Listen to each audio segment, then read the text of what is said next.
माझं सौभाग्य भाग 36.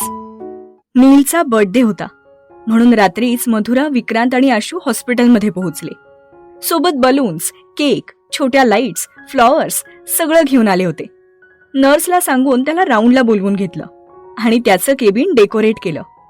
टेबलवर फुलांच्या पाकळ्या पसरवल्या, त्यात छोटे छोटे दिवे लावले, केक ठेवला, बलून्स लावले, गिफ्टही ठेवलं आणि लाईट्स बंद करून तिथेच लपून बसले.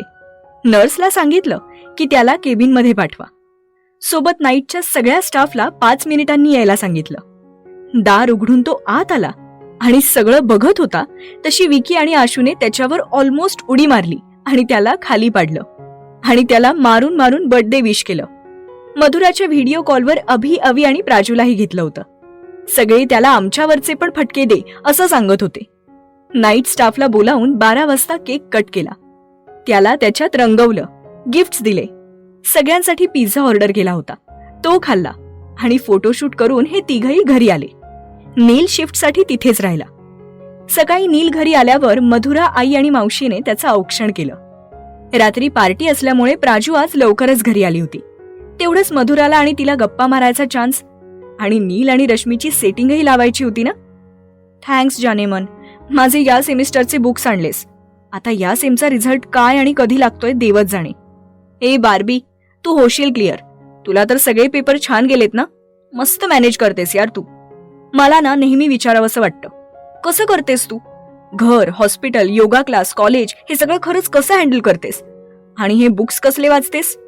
जान, मी नाही काही करत. यांनी मला टाइम टेबल दिलंय, तेच फॉलो करते. मला रोज हे जबरदस्ती स्टडी करायला लावतात. खूप स्ट्रिक्ट आहेत यार. कधी कधी असा वैताग येतो ना मला, काय सांगू. कुठे अडलं की लगेच स्वतः नेटवर सर्च करून शिकवतात. हे बुक्स पण त्यांनीच आणलेत. 7 habits of highly effective people, you can win. जीजू ग्रेट आहेत यार. अभि कधी असं करणार? बोरिंग आहे यार अभि. जान, असं सारखं कम्पेअर करणं योग्य नाही.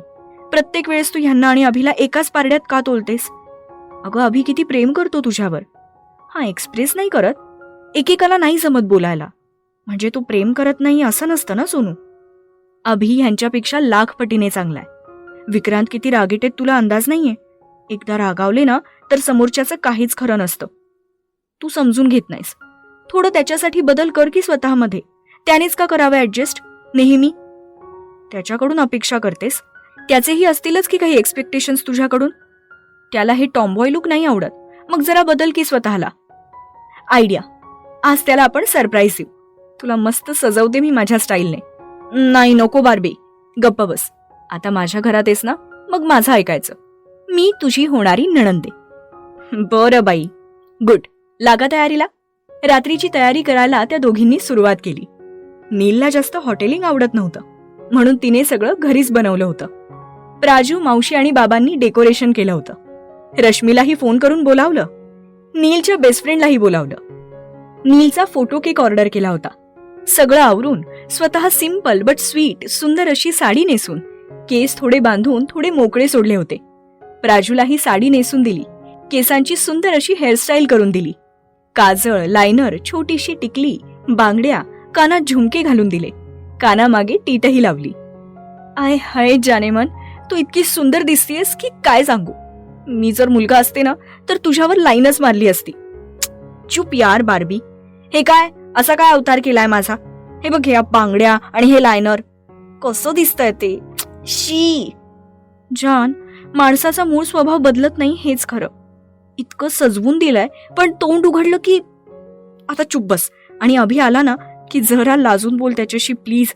लगेच आले आले त्याच्या गळ्यात पडू नकोस. माझ्या सासूबाई मला फासावर देतील. स्ट्रिक्ट आहेत त्या. आणि हा हात काढ. साडीला सारखा हात लावू नकोस. काही निष्ठत नसते. मी खूप पिना लावल्यात. ओके, समजलं बार्बी. आणि बोलण्यात ना गोडवा ठेव. चल, मी बाहेर बघते. तुम्ही सांगितल्याशिवाय काही करू नकोस, धडपडशील. संध्याकाळी सगळे एक एक करत घरी आले. नीलला तिने तिचा गिफ्ट केलेला शर्ट घालायला सांगितला. विक्रांत आणि आशूही तयार झाले. प्राजू रूम मध्ये असल्यामुळे विक्रांत नीलच्या रूम मध्येच आवरत होता. मधुरा मॅडम आज खूपच कामात होत्या. नीट भेटायलाही मिळालं नव्हतं म्हणून विक्रांत चिडचिड करत होता. कालच्या प्रसंगामुळे थोडा अस्वस्थही होता. सगळे आले, फक्त अभि आणि रश्मी यायचे बाकी होते. खूप आतुरतेने ती तिची वाट पाहत होती. कामात विक्रांतकडे थोडं दुर्लक्ष होत होतं. रश्मीही आली साडी नेसून. बेबी पिंक कलरची सिल्कची साडी, कानात मोठे इयरिंग्स, हातात कडं, एका हातात वॉच, वन साईड सोडलेला पदर सावरत ती आत आली. चालण्यावरून कधी साडी नेसत नसेल असंच वाटत होतं. तिच्या मागून एक मुलगी आली, जिला बघून मधुरा आणि आईंचे डोळे मोठे झाले. ही तीच मुलगी होती जिच्यासोबत आई आणि मधुराचं मॉलमध्ये वाजलं होतं. रश्मी येऊन सगळ्यांना नमस्ते म्हटली. ओळख झाली. पाहुणे आलेत म्हणून आई पण गप्प बसल्या. चहा पाणी झालं. तसा त्यांचा पारा खूपच चढला होता. ती होती रश्मीची बहीण प्रणोती, जी रश्मीसाठी शॉपिंग करत होती. मागून अभिही आला. चुकून तो प्राजूला धडकला आणि तिला सॉरी म्हणून निघून गेला. ती तर भयंकर चिडली होती. बघितलं बार्बी, आणि तू मला खोटं ठरवायच्या मागे लागली होतीस. तुम्ही दोघे भाऊ बहीण ना. छान, गप्प बस. हे घे पाणी आणि त्याला दे लवकर. प्राजूने अभिला पाणी दिलं आणि तिथेच ट्रे धरून एक भुवई उंचावून उभी राहिली. अभिने एक घोट घेतला तसा त्याला जोरात ठसका लागला. डोळे फाडून तो तिला बघतच राहिला. ब्युटिफुल. आपसुकच त्याच्या तोंडातून शब्द बाहेर पडले. त्याची कमेंट ऐकून प्राजू लाजून लाल झाली. तसेच सगळेच ओरडू लागले. सगळ्यांनीच तिला कॉम्प्लिमेंट दिली. आता सगळे मस्त निवांत गप्पा मारत होते. आई आणि मावशी रश्मीच्या उजळणी घेत होत्या. घरगुती नव्हती ती. शिक्षणामुळे घरातली कामं जास्त केली नव्हती तिने. मधुरा सगळ्यांचं पाहत होती. ती किचनमध्ये काही नेण्यासाठी आली तेव्हा विक्रांतही तिच्या मागे आला. मी आहे म्हणलं मधुरा अजून. हो, काय झालं? मी मगासपासून बघतीये. तुमची तब्येत बरी आहे ना? उदास का वाटतंय? हो का? आता आठवण झाली की वेळ मिळाला मला बघायला मधुरा. तो तिला मधुरा तेव्हाच म्हणायचा जेव्हा तिच्यावर रागवायचा. सॉरी ना, थोडीशी बिझी होते. याचा अर्थ असा नाही की माझं तुमच्याकडे लक्ष नाहीये. तुमचा चेहरा बघून आलं होतं माझ्या लक्षात की तुम्ही माझ्यावर नाराज आहात. प्लीज ना, असं नाराज होतात का आपल्या बच्च्यावर? मी तुमचीच आहे ना. त्याच्या गालावर हात फिरवत त्याची नाराजी घालवायचा प्रयत्न चालू होता. बच्चा, तिने त्याच्या गळ्यात टाकून त्याला हक केलं आणि त्याच्या केसात बोटं फिरवत होती. काय झालं विक्रांत? काय होतंय? तुम्ही आराम करता का? केक कट झाला की तुम्ही रेस्ट करा, ओके? फक्त थोडा वेळ नीलदासाठी बाहेर थांबा प्लीज. शोना, आय वॉन्ट यू. प्लीज तू माझ्या जवळ बस ना. हे राहू दे, हे सगळं काम वगैरे मावशी करतील. अहो प्लीज ना, थोडाच वेळ. चांगलं नाही वाटणार असं. प्लीज विक्रांत. चल. केक कटिंग झालं. सगळ्यांनी केक नीलला भरवला, चेहऱ्यावर लावला. थोडा वेळ बसून विक्रांत अर्जंट कॉल आहे असं सांगून बेडरूममध्ये निघून गेला. आई आणि मावशी रश्मीच्या बहिणीचा क्लास घेत होत्या. त्या दिवशीचा तो शर्ट रश्मीसाठी घेतला होता, जो आज त्यांनी नीलला गिफ्ट केला होता. प्रणोती अशी वागली म्हणून रश्मीने तिच्या वतीने माफीही मागितली. आई असल्यामुळे रश्मीला असं एकांतात नीलशी बोलता आलं नाही. प्राजू अभिसाठी इतकी सुंदर नटली होती म्हणून तो तिच्यातच गुंग होता. बिचारे आशू आणि आवी लिची सोबत खेळत बसले होते. जेवणासाठी भारतीय बैठक होती. सगळं नीलच्या आवडीचं. विक्रांत झोपला होता म्हणून मधुराने त्याला उठवलं नाही आणि ती स्वतःही जेवली नाही. गप्पा मारून सगळे पाहुणे निघून गेले. मधुरा विक्रांतला जेवणासाठी उठवायला गेली तर त्याला खूप ताप भरला होता. कणत होता तो. तिने पटकन कोमट पाण्याच्या पट्ट्या ठेवल्या आणि नीलला बोलावून आणलं. त्याने इंजेक्शन्स दिले आणि पट्टी ठेवत राहा म्हणून सांगितलं. आशूही लगेच आला. मधुरा चेंज न करता त्याच्या डोक्याजवळ बसून पाण्याच्या पट्ट्या ठेवत होती. त्याच्या तळपायाला कोमट तेलाने मालिश करत होती. देवघरातला अंगारा आणून त्याला कपाळी व थोडा चाखायला आणि जिभेला लावला होता. आशूला माहित होतं ती जेवली नाहीये म्हणून त्याने जबरदस्ती तिला दूध प्यायला लावलं. मध्यरात्री विक्रांतचा ताप कमी झाला तसा सगळ्यांनी सुटकेचा निश्वास सोडला. आशू आणि नील निघून गेले. ती मात्र रात्रभर उशाला टेकून तशीच झोपी गेली.